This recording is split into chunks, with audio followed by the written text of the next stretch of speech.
오늘 설교의 제목은 힘써 여호와를 알자는 제목으로 말씀을 드립니다. 선에 대해서는 많이 알아야 되고 악에 대해서는 몰라야 됩니다. 악에 대해서는 어린아이와 같이 돼야 됩니다.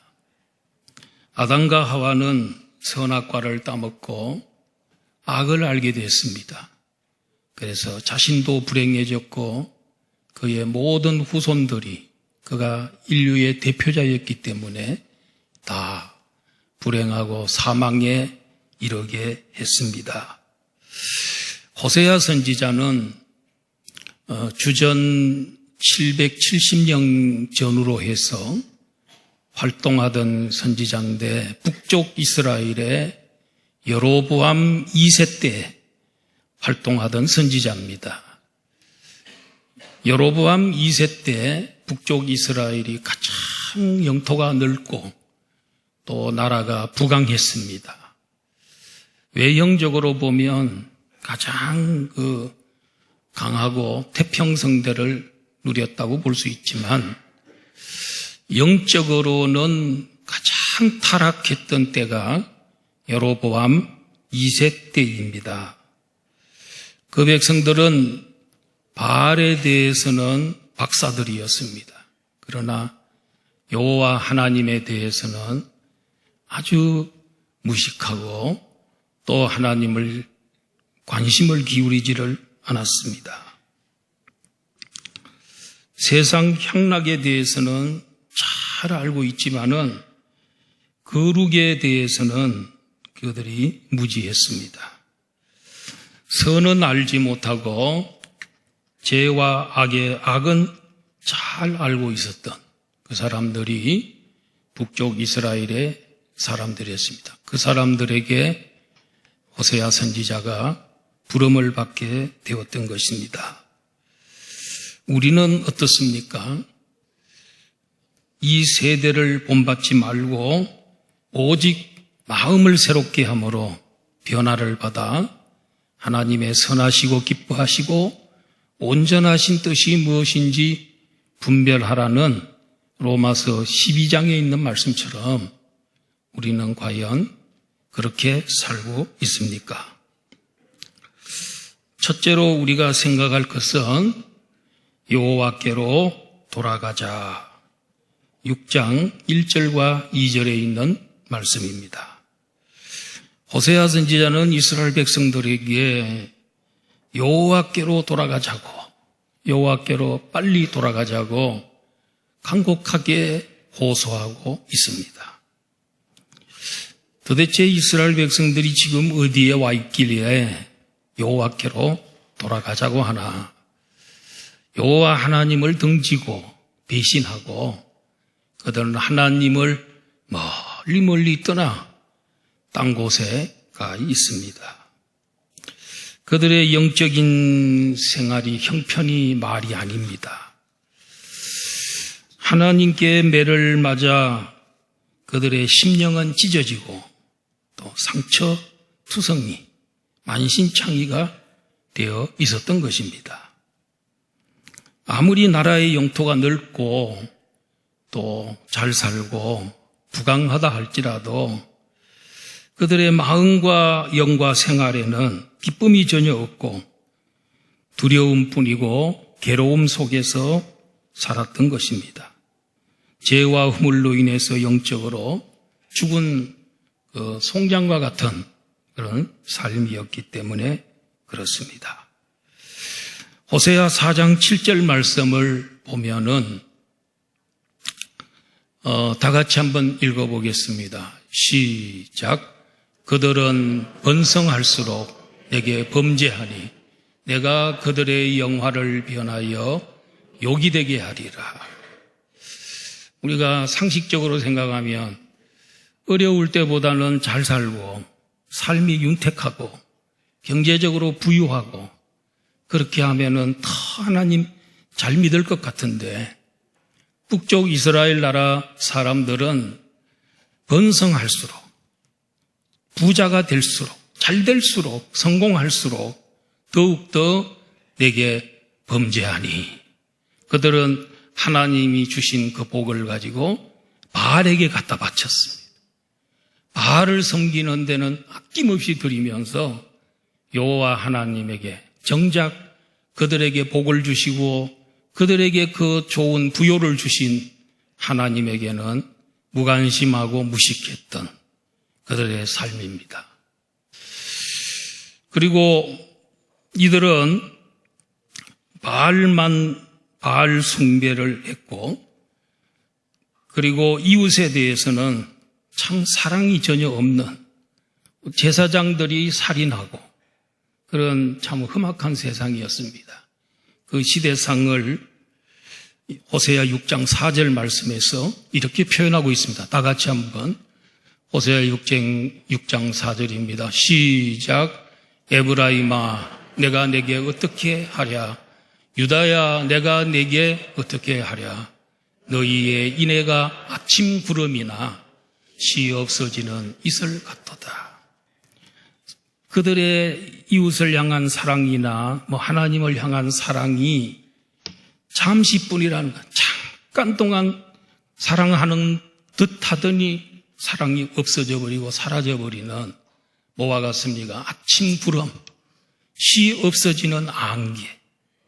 여러분, 안개가 쭉 가다 태양이 쫙 떠오르면 순식간에 없어져 버립니다. 그런 사랑이 없는 남을 구타하고 착취하고 억압하고 그랬던 그들의 삶을 볼 수 있습니다. 그런데 하나님은 이들이 이렇게 잘못된 길을 가고 하나님 멀리 떠나서 살지만은 하나님은 더 큰 죄를 범하지 않도록 우리 하나님은 그들에게 징계를 하시는데 뭘로 징계하냐면 그들의 앞길에 가시밭길이 되도록 그들의 길에 가시를 놨어요.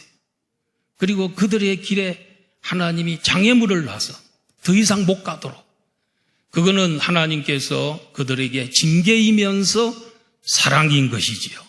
그들을 버릴 수 없는 언약의 백성이기 때문에 버릴 수 없는 하나님의 사랑을 볼 수가 있습니다.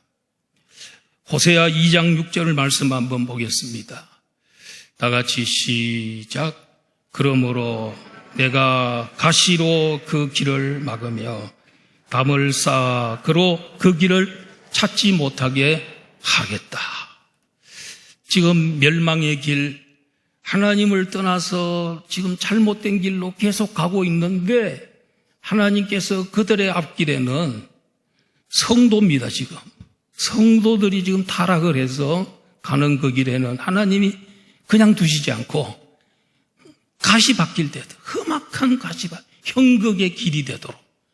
그래, 그게 하나님의 사랑이라는. 그래 놔야 되지. 가면 가라 이렇게 하면 안 되지요. 그리고 장애물을 놓고 담을 쳐놓고 못 가도록, 더 이상 못 가도록.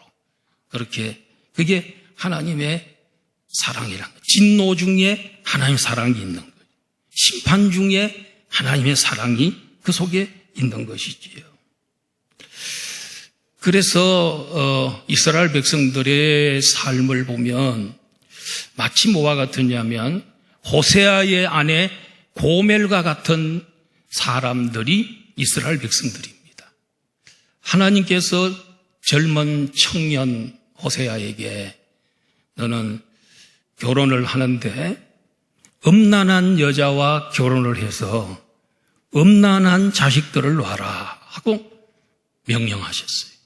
선지자가 되려면 남보다가 좀 깨끗해야 되고 또 그의 아내가 좀 남보다가도 좀 깨끗하고 성결하고 이래야 말빨도 서고 백성들 앞에 또 폼도 나지 않겠어요? 그런데 창녀하고 결혼하라는 거예요. 그래서 자식을 놓는데 그 자식이 누구 자식인지 모르는 하여튼 이상한 자식들을 놓긴 놓는데 음란한 자식을 놓으라는 거예요. 왜 음란한 자식은 왜 그 음란하냐? 그 좀 이상한 가족 관계가 이상하고 복잡하단 말이에요. 그래서 호세아는 좀 자기 격에도 안 맞고 또 합리적인 것도 아니고 그럼에도 불구하고 고멜이라는 이 음란한 여인하고 결혼을 합니다. 그 사이에서 2남 1녀를 낳게 됩니다. 그런데 이 여자가 지금 옛날에 하던 버릇이 있어가지고 이 남자 저 남자 그래서 아이를 놓고 뭐 이렇게 살다가도 어느 날 보면은 가출을 해버렸어요.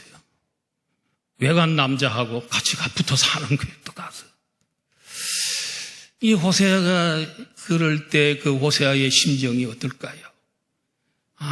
그저 결혼하라 그럴 때도 참 마음에 안 들고 결혼했는데 이거 결혼하고 나면 그 정신 차리고 이제 잘 살아야 될 텐데 이렇게 바람이 나가지고 또 나가려고 이러니까 호세아 그런데 하나님께서는 호세아야 너의 아내가 어디 있다 가서 남편에게 새 남편에게 돈 주고 보리도 좀 주고 뭘 국시도 주고 그 여자를 다시 사가지고 와서 같이 살아라. 그래가지고 순종을 해서 가가지고 값을 지불하고 또 사와서 자기 아내로 만들어요. 또 살다 보면 또 도망가요. 예. 하여튼 이렇게 바람난 그리고 다른 걸 좋아하는 이 아내 호세아는 이 아내하고 같이 살면서 누구의 심정을 이해하게 되냐면 하나님의 심정을 이해하게 돼요.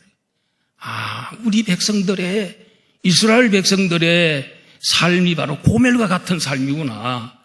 깔빛하면 저 바알신을 섬기고 다 바알에게 가가지고 마음 다 뺏기고 있는 재산 번성할수록 잘 될수록 그 재산 바알에게 다 갖다 바치고 하나님 전에는 텅 비어있고 하나님 성전의 곳간에는 아무것도 없고 그렇게 사는 그들의 모습을 보면서 하나님의 심정이 바로 내 심정하고 똑같겠구나. 하나님의 그럼에도 불구하고 이스라엘 백성들을 사랑하고 돌이키기를 원하시는 하나님의 심정 그게 바로 내 심정하고 똑같구나. 그래서 우리는 도저히 다시 맞아들일 수 없는 그 아내를 다시 맞아들여서 같이 사는 그 심정, 그게 사랑이 없으면 안 되거든. 그게 아가페 사랑이거든. 무조건적 사랑이거든. 그래서 호세아를 사랑의 선지자라 그래. 사랑할 수 없는 아내를 사랑하면서 사는 그 하나님의 사랑을 표현해 주는 선지자가 호세아라는 것입니다.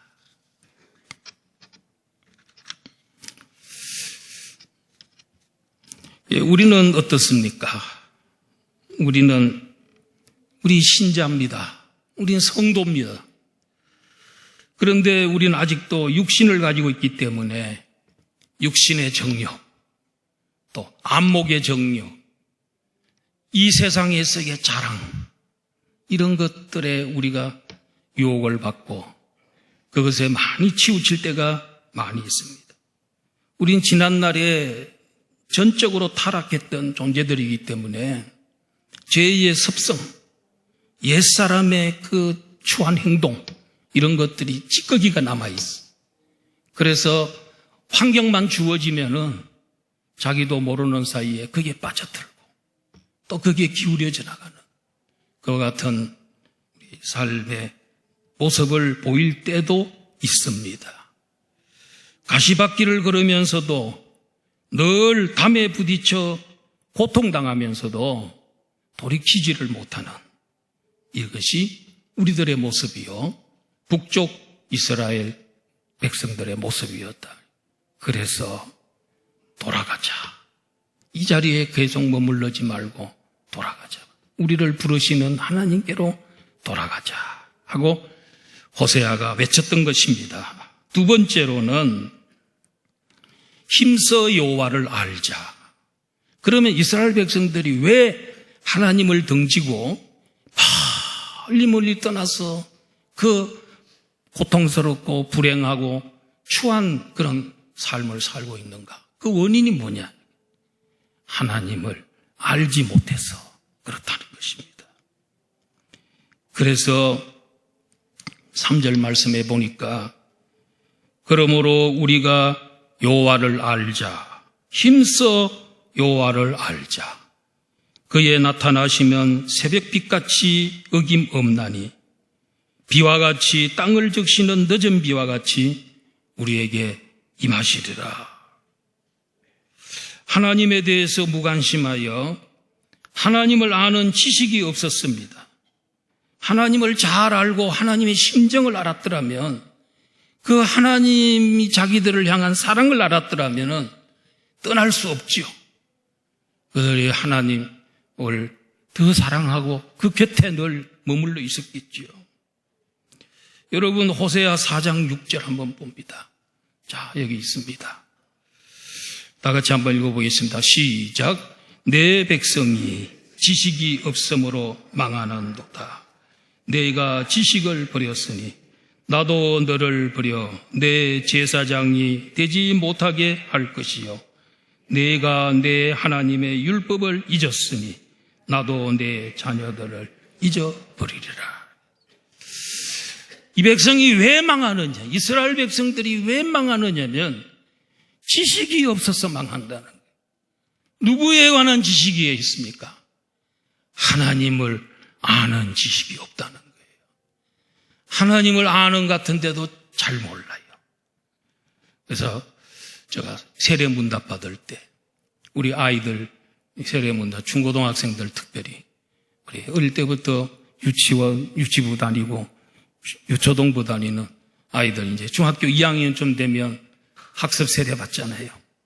그때 물어봅니다. 예수님에 관해서 알고 있는 거 다 얘기해봐라. 내가 시간 좀 줄 테니까 얘기해보라. 근데 놀라운 것은요, 아이들이 한마디도 대답 못한다는 거예요. 충격받았죠. 그럴 때마다. 어떻게 그렇게 교육을 오랜 세월 선생님들로부터, 훌륭한 선생님들로부터 교육을 받았는데 어떻게 예수님에 관해서 한마디도 대답 못, 물론 당회 앞에서 얼어가지고 알고 있는데 그것도 사실 너무 광범위하죠. 질문이 사실은 좀 광범위하긴 해요. 그래도 몇 마디 해야지. 하나님의 아들이시고 나를 위해서 십자가를 지시고 나를 구원시켰습니다. 막 요것만 해도 100점 아니겠습니까? 근데 그 얘기를 못하는 거죠. 야, 그러니까 이게 세월이 되면은 세상으로 다 나가버리고 교회 떠나고, 오늘 우리들의 자녀들이 말이에요, 교회 다 떠나고. 왜 그렇습니까? 몰라서 그렇다. 하나님 누군지 제대로 못 배웠어. 이게 문제입니다. 내 백성이 지식이 없으므로 망하는도다. 내가 지식을 버렸으니 나도 너를 버려 제사장이 되지 못하게 하라. 구약시대에 백성들을 가르치던 임무를 제사장들이 맡고 있었습니다. 그러기에 제사장들은 지파들이 있는 장소에 각 지파의 한가운데 마을을 그들에게 줍니다. 왜냐하면 백성들 전부에게 율법 가르치라고. 그런데 제사장들이 아무것도 몰라. 그래서 나도 제사장을 버려버리겠다. 여러분, 왜 하나님 어떤 분이실까요? 오늘 이 3절 말씀해 보니까 우리 하나님은 어떤 분이시냐면 그의 나타나심은 새벽빛같이 어김이 없나니. 새벽마다 태양이 떠오릅니다. 거의 비슷한 시간에 떠오릅니다. 어제 태양이나 오늘 태양이나 내일 토양이나 다 비슷한 태양이에요.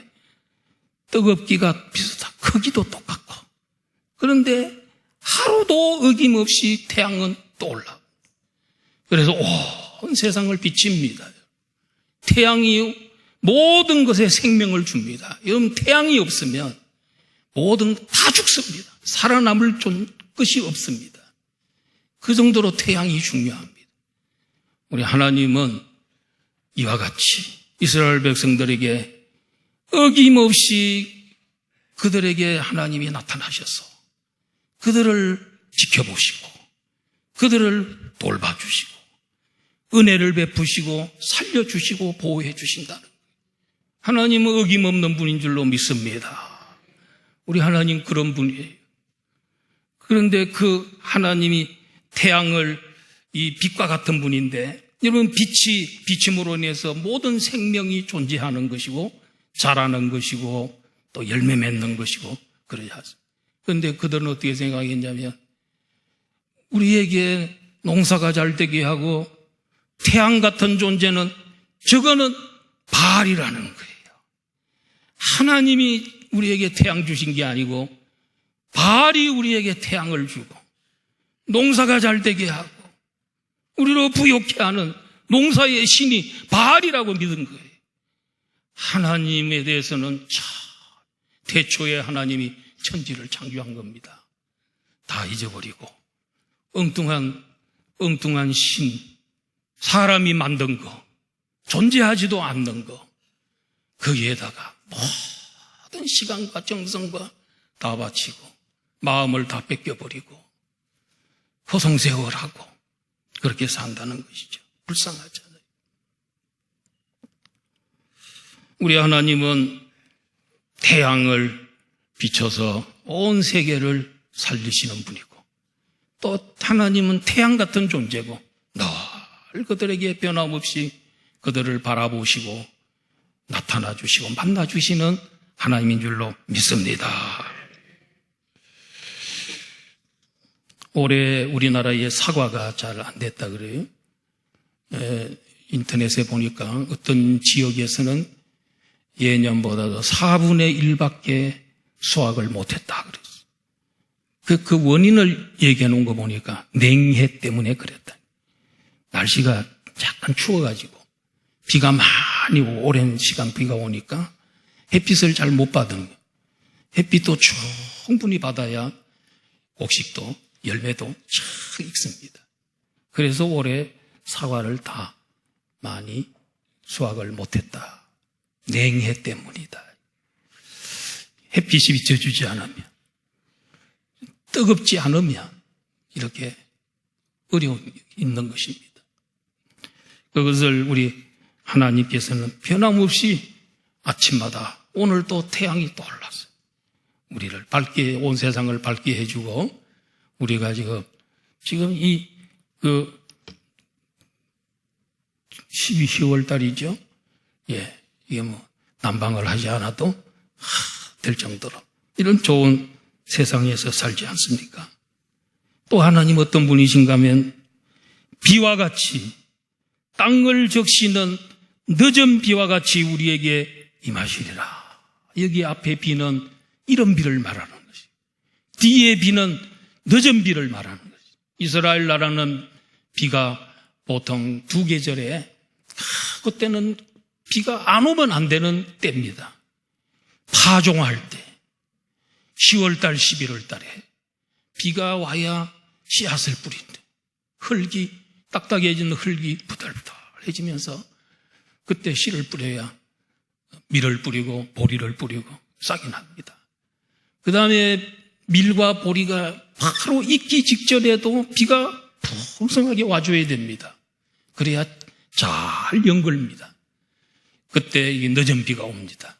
우리 하나님은 이스라엘 백성들에게 때에 맞게끔 적절한 때에 적당한 양의 이른 비와 늦은 비를 공급해 주시는 분이, 그게 저절로 된 게 아니고 이 세상의 기후현상으로 된 게 아니고 진화에 의해서 된 게 아니고 우리 하나님께서 그들을 사랑하셔서 적당한 시기에 적당한 양의 비를 주시는 줄로 믿습니다. 내가 그런 너희들에게 비를, 이른 비와 늦은 비를 내가 너희들에게 내려준 것이다. 바알이 주는 게 아니다. 그러므로 내가 나를 알아야 된다. 하나님을 알아야 된다. 여호와를 알되 바로 알고 여호와를 많이 알아야 된다는 것이죠. 알지 못해가지고 큰 죄를 짓는 경우도 있습니다. 천하의 나쁜 사람이 될 수도 있습니다. 북한의 김일성 가족들, 그들은요 교회 3,000개 되는 교회들을 다 없애버렸습니다. 왜요? 하나님이 중요한지를 모르고, 하나님이 누군지를 모르고, 예수님이 누군지, 교회가 얼마나 복된 단체인지를 몰랐기 때문에 다 없애버렸습니다. 몰라서 그랬습니다. 바울 사도도 내가 예수님 믿기 전에 나는 죄인 중에 괴수였다. 나는 교회를 핍박하고 성도들을 폭행하고 심지어는 살인까지 했던 사람이었는데 예수님 나를 다메섹 도상에서 만나주시고 예수님 알고 난 다음에 내가 보니까 내가 진짜 나쁜 죄인 중에 괴수여 우두머리였던 걸 고백한다. 근데 왜 그러냐? 알지 못해서 예수님 누군지 모르고 교회가 뭔지를 모르고 해서 천방지축으로 날뛰고 그렇게 교회를 박해하고 잔해해야만이 하나님을 기쁘게 하고 영화롭게 하는 줄 알고 그랬다. 나는 알지 못해서 그랬다 하면서 고백합니다. 디모데전서 1장 13절 다 같이 한번 읽어봅시다. 시작. 내가 전에는 비방자요 박해자요 폭행자였으나 도리어 긍휼을 입은 것은 내가 믿지 아니할 때에 알지 못하고 행하였음이니라. 난 몰라서 그랬다. 제2차 세계대전 때 독일에 여러분 나치 당이 특별히 유태인 600만 명과 그리고 집시들과 장애인들까지 합쳐서 2천만 명을 죽이는데 앞장서고 행정을 했던 사람이 아히히만입니다. 근데 아히히만이 종전이 되고 난 다음에 저 아르헨티나에 가서 숨어 살았어요. 발각이 됐어요. 잡아왔어요. 이스라엘의 법정에다 세웠습니다. 왜냐하면 유태인 600만 명을 죽였으니까. 폴란드에 있는 나라에 가스실에 저도 가봤습니다만 참 비참해요. 사람들이 가스실에 이렇게 이 정도 크기 됩니다. 이게 꽉 집어넣고 위에서 가스를 주입을 합니다. 그럼 살겠다고 이 벽을 타고 올라가는데 사람들이 얼마나 이 살려고 했든지 이 손톱을 가지고 벽을 긁었는데요. 긁혀집니까 그게? 긁힌 자국이 지금도 있어요. 그게 뭐 머리카락, 그 다음에 신발 이런 게 다 있는데 비참해. 왜 죽였느냐? 그러니까 나는 그때 그들을 죽이는 게 죄인 줄 모르고 몰라서 내가 몰라서 그게 죄인 줄 모르고 나쁜 것인 줄 모르고 그 죽이는 게 오히려 잘하는 줄 알고 그랬다. 여러분 모르는 게 있죠. 얼마나 큰 죄예요. 모르고 지은 죄도 죄입니다. 구약 성경에 보면 부지 중에 살인할 수 있어요. 자기가 의도한 것도 아닌데 살인하는 경우가 있어요. 그래도요, 그 사람은 도피성으로 도망을 가야 돼요. 도피성에 들어가지 않으면 그 피해를 입은 가족들이 그를 죽여도 할 말이 없어요. 도피성에 들어가서 재판을 받아서 뭐 사람 죽였으니까 재판을 받아도 나오긴 힘들죠. 그런데 그때에 당시에 살던 대제사장이 죽으면 같이 나와요. 이제 살아나는. 근데 그 공간에는 그게 갇혀서 살아야 돼요. 도피성 속에 갇혀서 살아요. 모르고 지은 죄도 제 책임이 있다는 거예요. 전혀 책임 없는 게 아니라. 그래 바울 사도는 내가 모르고 그렇게 했다라는 고백을 하고 있습니다. 알고 모르면 안 됩니다. 알고 해야 됩니다. 예수님 십자가에서 7번 말씀을 하셨는데 그 중에 하나가 아버지여 저들의 죄를 용서해 주세요. 알지 못해서 그렇습니다. 지금 저들이 나를 죽이는데 나에게 십자가에 못 박고 나를 지금 죽이고 있는데 저들이 알지 못해서 그러니 아버지 하나님 저들의 죄를 용서해 주세요. 스데반 집사도 자기를 죽이는 돌로 치는 그들을 향해서 예수님하고 똑같이 저들의 죄를 용서해 주세요. 알지 못해서. 우리 기독교는 계시의 종교입니다. 우리 하나님을 알고 예수님을 알려면은 성경을 알아야 됩니다. 성경이 계시의 말씀입니다. 성경 속에 하나님과 예수님이 어떤 분인지 다 이 속에 다 들어있어요. 우리가 꼭 알아야 될 지식은 이 속에 다 들어있어요. 몰라도 되는 지식은 기록을 안 해놨어요. 몰라도 되는 지식도 어마어마하게 많아요. 그런데 여기 계시의 말씀 이거 열심히 읽고 듣고 쓰고 통독하고 그러면 하나님을 많이 알게 되죠. 하나님을 아는데 힘써 알으라 그랬어요. 정말 노력을 하고 힘을 쓰고 돈도 들이고 학교 가서 공부도 하고 그러려면 돈도 들고 에너지도 소비하고 하겠죠. 알아야 됩니다. 알아야 되죠. 여러분 디모데는 바울의 믿음의 아들인데 젊은 목회자가 되어서 에베소 교회에서 목회도 했습니다. 바울의 동역자입니다. 언제 공부했습니까? 어려서부터 네가 성경을 알았나니. 큰 인물 되려면 여러분 어릴 때부터 세계적인 스포츠 그런 챔피언이 되고 뭐 하려면 어릴 때부터 해야 돼요. 어릴 때부터.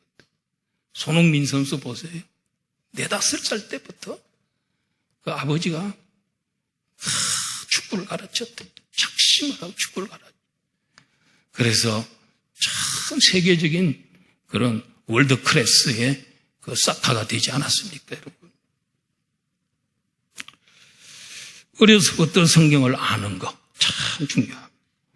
우리 교회 주일학교 출신들을 다 합치면 몇백 명에서 몇천 명 될 겁니다, 아마.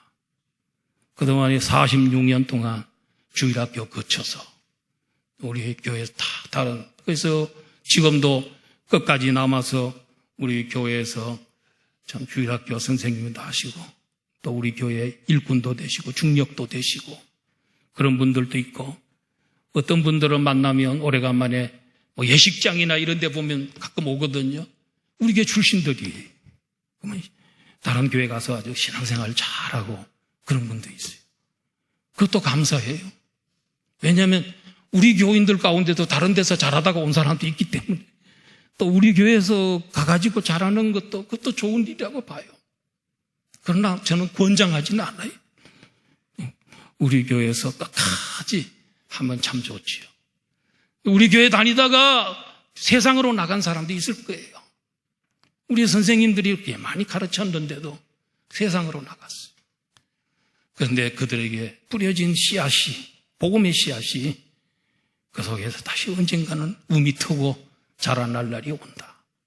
그날에는 교회로 돌아오겠지요.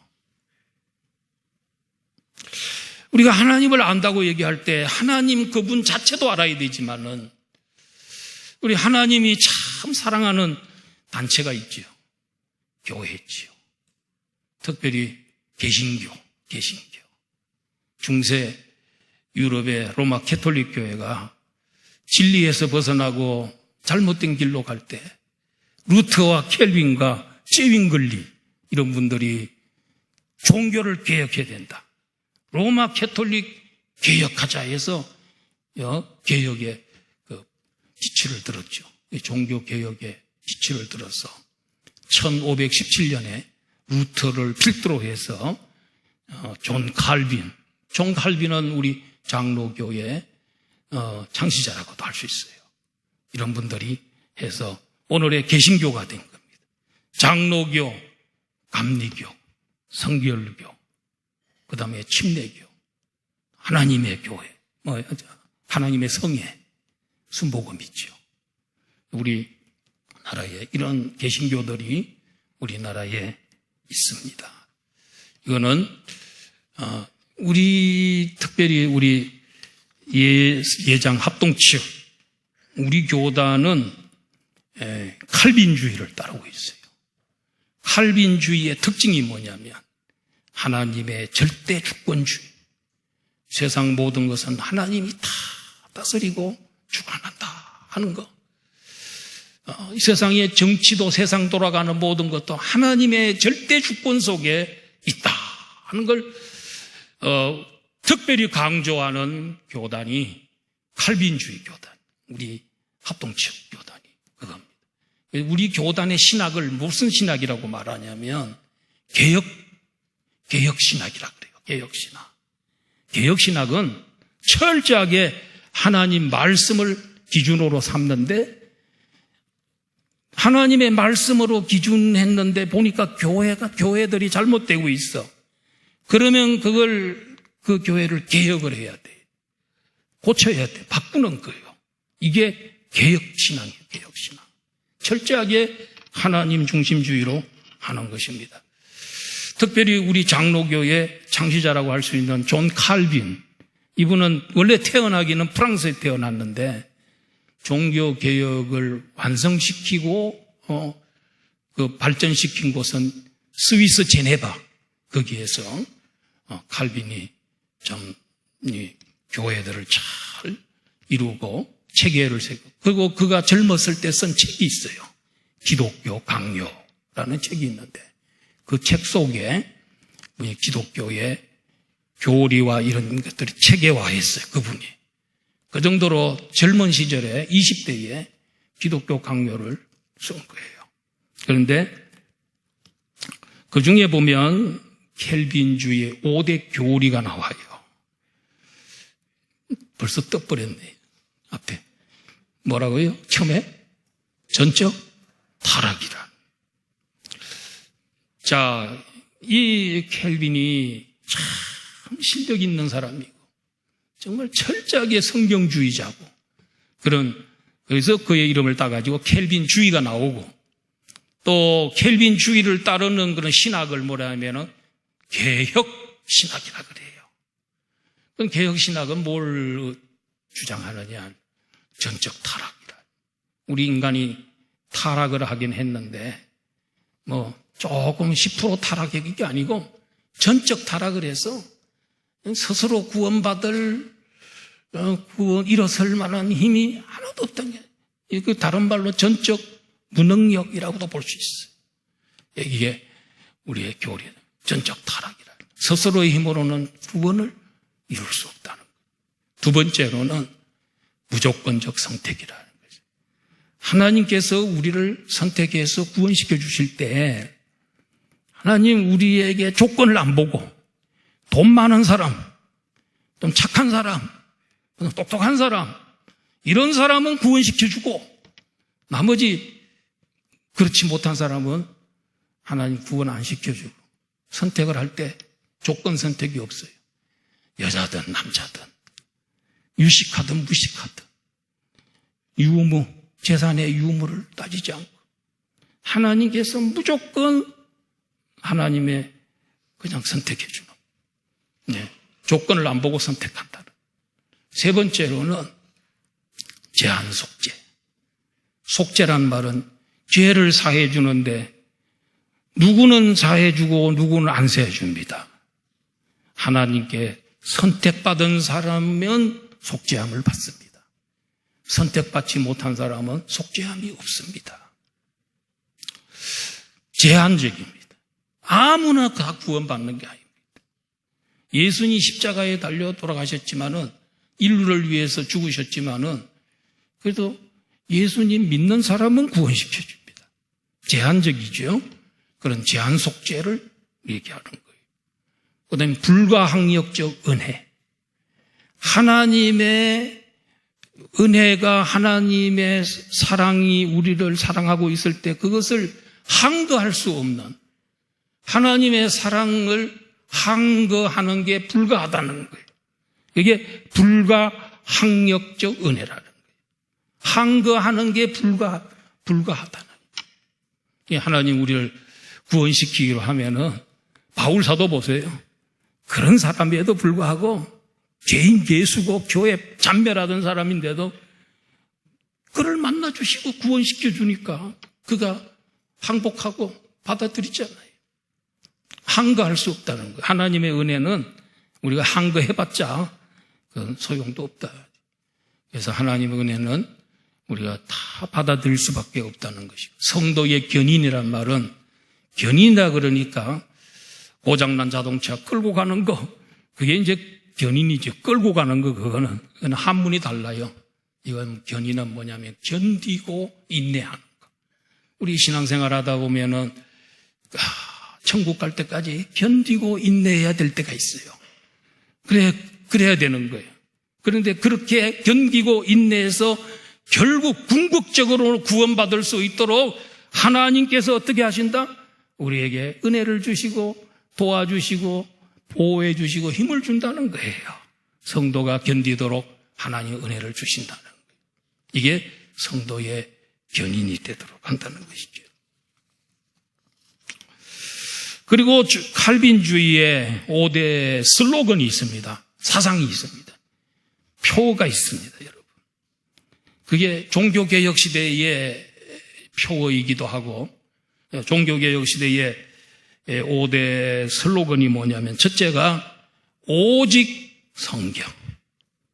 우리는 다른 뭐 어떤 철학이나 이 세상의 어떤 것, 외경이나 이런 건 인정하지 않아요. 오직 66권 이것만 진리라는.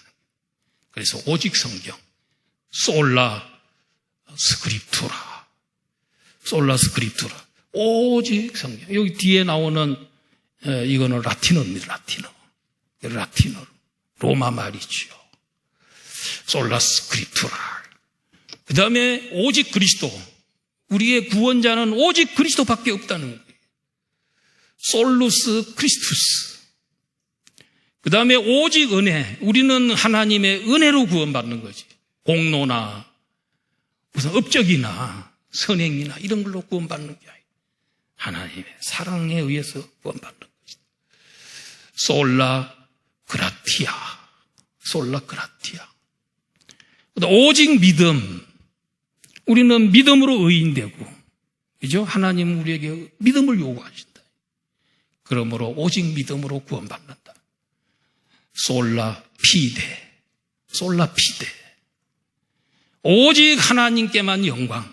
그러므로 우리의 모든 삶은 다 하나님 영광을 위해서 사는 삶이다. 모든 영광은 하나님께 돌린다. 솔리데오 그로리아. 이게 우리 종교개혁 시대의 5대 슬로건주의입니다. 근데 우리는 주님 오시는 그날까지 이거 이제 주장하고 우리는 살아야 되는 것이죠. 여러분 성경 공부 열심히 잘 해가지고 참 수고 많이 하셨습니다. 성경 공부, 상 공부도 하나님을 많이 알기 위해서 하는 거지요. 교회를 알려고 하는 거지요. 다른 사람들을 알기 위해서 공부하는 거지요. 그리고 마지막 세 번째로 여호와께로 돌아가면, 여러분 1절에 보면 여호와께로 돌아가면 하나님이 어떻게 하신다고 했냐면, 찢으셨으나 도로 낫게 하실 것이고 치셨으나 싸매어 주실 것이고. 언제 해주냐면 돌아서는 그 순간에 하나님 벌써 우리를 싸매어 주시고 치료해 주신다는 거예요. 지체하지 않는다는 거예요. 하나님 돌아서는 순간부터 불행해지기 시작하죠. 하나님을 향하여 회개하고 돌아가는 순간에 복은 시작되고 회복은 시작되고 부흥은 시작되는 줄로 믿습니다. 2절에는 뭐냐면 하나님이 혹시 설사 죽었다 할지라도 그 사람이 이틀 만에 살려주고 그리고 3일 만에 일으켜 세워준다. 얼마나 빠른 시일 내에 죽을 병에 걸렸는데도 3일 만에 일어나서 활동할 수 있도록 해준다는, 하나님 회개하고 돌아오는 자에게 신속한 은혜와 복과 회복의 역사가 일어날 거라는 거죠. 어떤 사람들은 요 3일 만에 일어난다는 것을 메시아가 장차 이제 한 700년, 800년 후에 메시아가 올 건데, 예수님이 올 건데 그분이 죽었다가 3일 만에 부활할 것을 이 구절에서 메시아 부활 예언 구절이다, 이렇게 주장하는 분도 있습니다. 저도 거기에 동의하고 있습니다. 자, 오늘 설교 결론을 한번 매겨봅시다. 전체 한번 보실래요? 우리가 자, 한번 다 같이 읽어봅시다. 시작. 여호와께로 돌아가자. 힘써 여호와를 알자. 여호와께로 돌아가며 돌아가는 그 순간부터 복은 시작된다. 우리 돌아갈 수 있기를 바랍니다. 기도하겠습니다. 아버지 하나님 감사합니다.